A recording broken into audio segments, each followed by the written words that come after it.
আমাদের উপহার গ্রহণ করুন সুকন্যা। আর এই উপহারগুলো শাহেনশাহ বেগমে খাস রোকেয়া সুলতানের তরফ থেকে।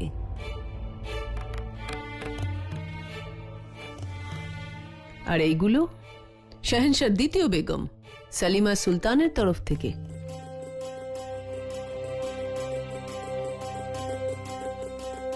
উনি আপনার জন্য শুভেচ্ছা পাঠিয়েছেন, কিন্তু ক্ষমা চেয়েছেন এই নিকাহাতে অংশ নিতে না পারার জন্য। কিন্তু আপনার আগামী দিনগুলোর জন্য উনি ওপরওয়ালার কাছে দোয়া করেছেন। ওনাদেরও আমার তরফ থেকে ধন্যবাদ জানাবেন, আর বলবেন যে ওনাদের এই সমস্ত উপহার আমার কাছে অমূল্য। মহামাঙ্গা, এই বিশেষ উপহারটি আপনার জন্য বানানো হয়েছে। আপনি এই রকম পোশাক পরেন তো?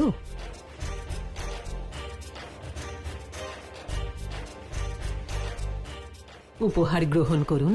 আপনার এই উপহারের জন্য অসংখ্য ধন্যবাদ।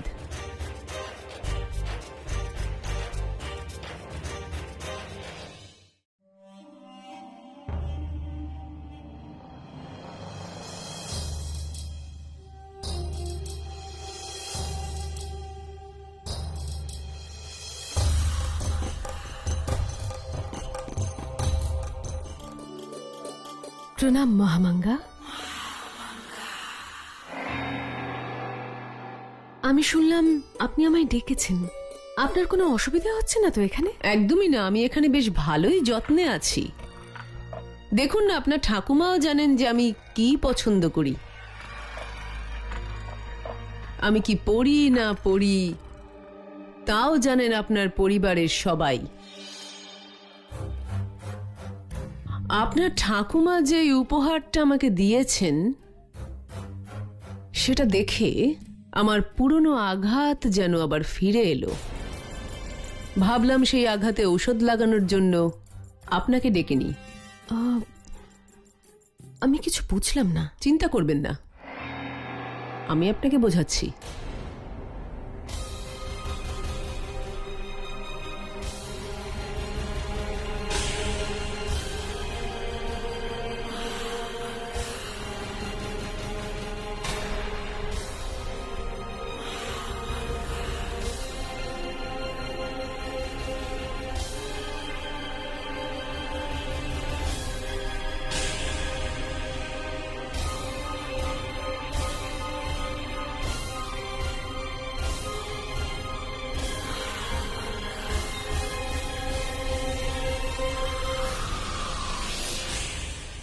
আপনাদের এখানকার নিয়ম কানুন আমি খুব একটা ভালো জানি না বেগম যোধা, কিন্তু আপনার আর শাহেনশাহ নিকাহের সময় এটা ভালো মতন জেনে গিয়েছিলাম যে কারুর দেওয়া উপহার কিভাবে গ্রহণ করতে হয়।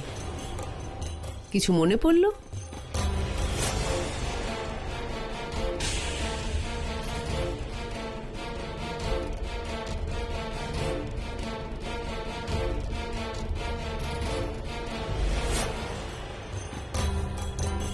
আপনার থেকেই শিখেছি। ভীষণ রাগ হচ্ছে আপনার। আমারও হয়েছিল যখন আপনি শাহেনশাহর দেওয়া উপহার সবার সামনে পুড়িয়ে দিয়েছিলেন। আমি চাইলেই আমিরের দেওয়া এই উপহার সবার সামনে পুড়িয়ে ফেলতে পারতাম, কিন্তু কি করব, মুঘল সাম্রাজ্যের ওয়াজিরে আলিয়া আমি। সব কাজের ক্ষেত্রে আমাকে নিয়ম মেনে করতে হয়।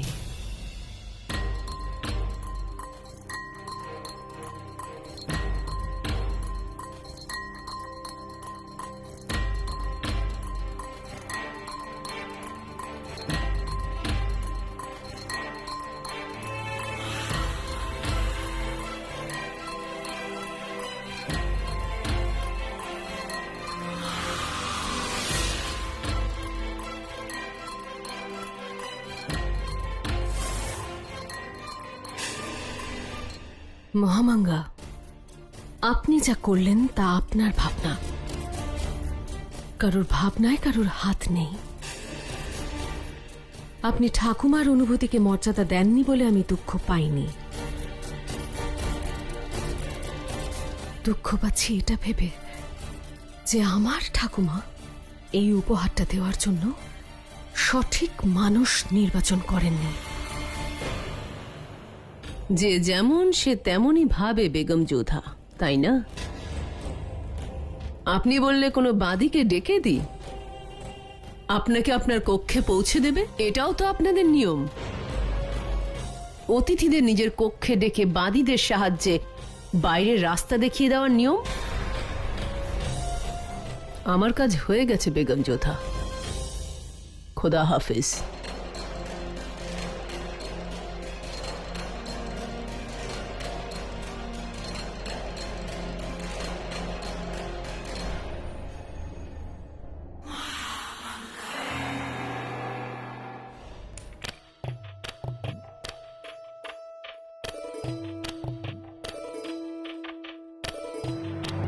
জাভেদা, এটা কি করছো? রেখে দাও তুমি ওটা। দেখুন না শাশুড়ি মাসা, ঠাকুমাসা আমাকে কত সুন্দর গয়না দিয়েছেন। আমি এটাই পরে আজকের অনুষ্ঠানে যাব। কি বললে তুমি? আমি এই গয়নাটা পরে আজকের অনুষ্ঠানে যাব। তার আগে ঠাকুমাসা আমাকে এই গয়নাটা দিয়েছেন, সুন্দর না? তার আগে শাশুড়ি মাসা, আম্মি জান, তুমি আমাকে শুধুমাত্র আম্মি জান বলেই ডাকবে, আর অন্য নামে যদি ডাকো তাহলে আমি কি করতে পারি সেটা তোমার ধারণার বাইরে। আরো একটা কথা, ঠিক আছে আম্মি জান। এই সমস্ত পোশাক আর অলংকার খুলে ফেলো, আর আগ্রা থেকে যে সমস্ত পোশাক নিয়ে এসেছো সেগুলো পরো। কিন্তু ওগুলো তো আমি আগে কতবার পরেছি আম্মি জান। আর এগুলো কিরকম নতুন নতুন না? কেউ কোনো উপহার দিলে সেটা তো নেওয়া উচিত, তাই না? আর আপনিও তো সেটাই পরে আছেন যেটা ঠাকুমাসা আপনাকে দিয়েছেন। আমি ওনার দেওয়া উপহার পুড়িয়ে দিয়েছি। হায় আল্লাহ, আমাকে দিয়ে দিতেন, আপনি পুড়িয়ে কেন দিয়েছেন? কারণ আমি এই রাজবংশীদের উপহার গ্রহণ করতে চাই না। কিন্তু এমন করা তো উচিত নয়, তাই না? চুপ করো তুমি। এখন কি তুমি আমাকে শেখাবে কোনটা ঠিক আর কোনটা ভুল? যেটা বললাম সেটাই করো, আর সন্ধ্যার অনুষ্ঠানে তুমি মুঘলদের পোশাক পরেই আসবে। জানি না কেমন উনি, না নিজে ভালো থাকতে পারেন না আমাদেরকে ভালো থাকতে দেন। ক্ষমা করবেন আমাকে মালিকায়ে আজম। জালালকে আক্রমণ করা হয়েছে, আর এখন যদি আমরা কোনো পদক্ষেপ না নিই তাহলে বোকামো করা হবে। চুপ করে থাকাটা বোকামো নয় মহামাঙ্গা। মুঘলেরা ভীতু নয় সেটা আমিও জানি, কিন্তু পরিস্থিতি এখন অন্য। সুকন্যা নিকাহ হতে চলেছে।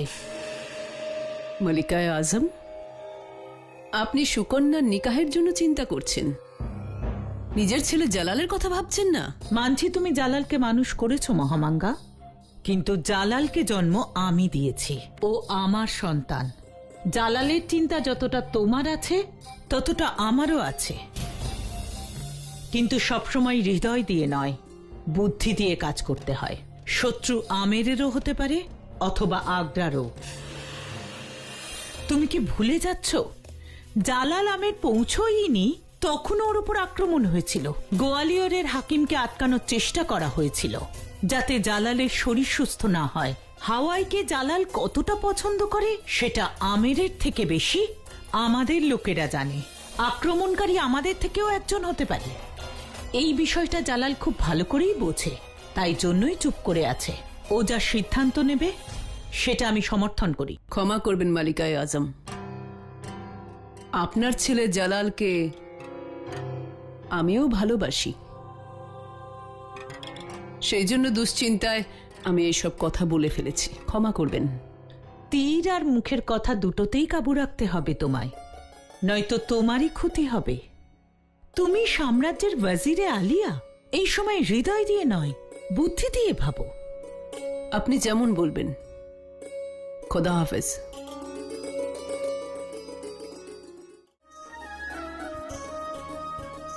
নমস্কার, ভেতরে আসুন।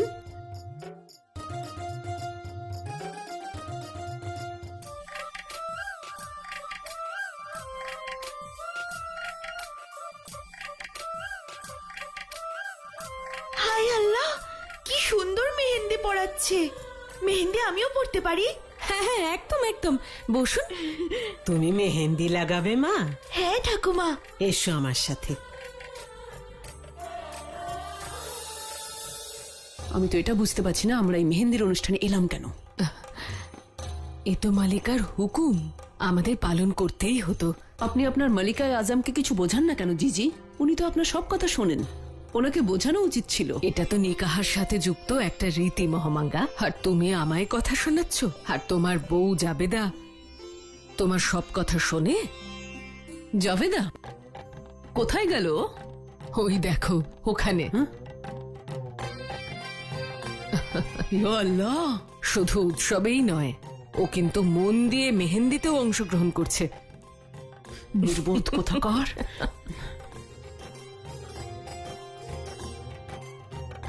জাভেদা, আম্মি জান, কি করছো তুমি এখানে? দেখুন না ঠাকুমাসা কত সুন্দর মেহেন্দি পরিয়ে দিয়েছেন আমার হাতে।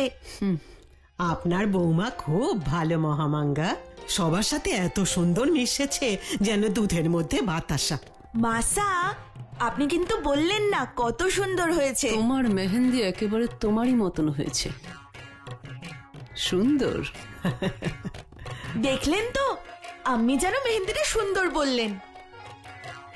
চলো মা, এবার আমরা গিয়ে দেখি সুকন্যার মেহেন্দি পড়া হয়েছে কিনা। চলুন। একটা কথা কান খুলে শুনে রাখো, আজ থেকে আর এখন থেকে তুমি এটা কাউকে বলবে না যে তুমি আমার ছেলের বউ হও। এই যা করে বেড়াচ্ছ তুমি, তাতে আমাদের সম্মান থাকবে না। আর হ্যাঁ, তোমার এই মেহেন্দি খুব বাজে দেখতে হয়েছে, ঠিক তোমার মতন।